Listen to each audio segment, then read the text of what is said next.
Binary code, machine code. How does it work? What does it mean? Is it magic? Or just transistors? Thank you for watching the latest episode of the Matt Kovalt Slidecast, and today we will be talking about transistors.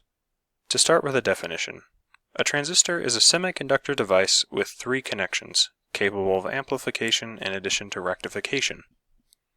This is obviously a technical definition, but let's unpack its meaning. Firstly, a semiconductor device is a microscopic object fabricated by engineers and chemists that exploits properties of electromagnetism. This process requires an insulator and a metal to produce conductivity, basically electrons attracting or repelling. To simplify this topic, we will only be discussing p-type and n-type transistors. As you can see by this diagram, both of these transistor types uses silicon as their metal, the n-type uses antimony as the insulator, and the p-type uses boron. Secondly, as you can see by this schematic, it is a device with 3 connections: a source, a gate, and a drain.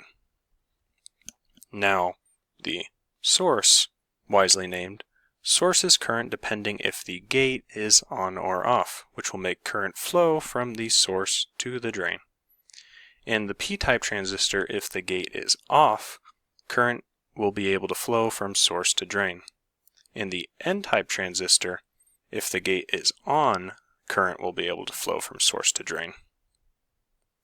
To understand current, it's best to think of water running through a hose.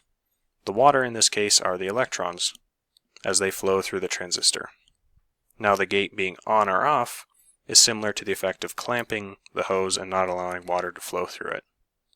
Finally, in the definition there is mention of amplification and rectification. These are more technical meanings for more complicated transistors, and we don't really need to understand them to understand how the computer gets all of its ones and zeros. Now back to this image of ones and zeros. This is known as machine code, short for machine readable code. All of the information in all of our digital devices, computers, cell phones, printers, etc., reduced down to some sequence of zeros and ones. A 1 is just when current is flowing through the transistor from source to drain, and a 0 is then when the gate is off and no current is flowing through the transistor. Each 1 or 0 that you see on a computer screen is then represented by a transistor in the computer, specifically within the processor. Now, early processors, such as the Intel 1971 microprocessor, only had about 2300 transistors, which was still quite a bit.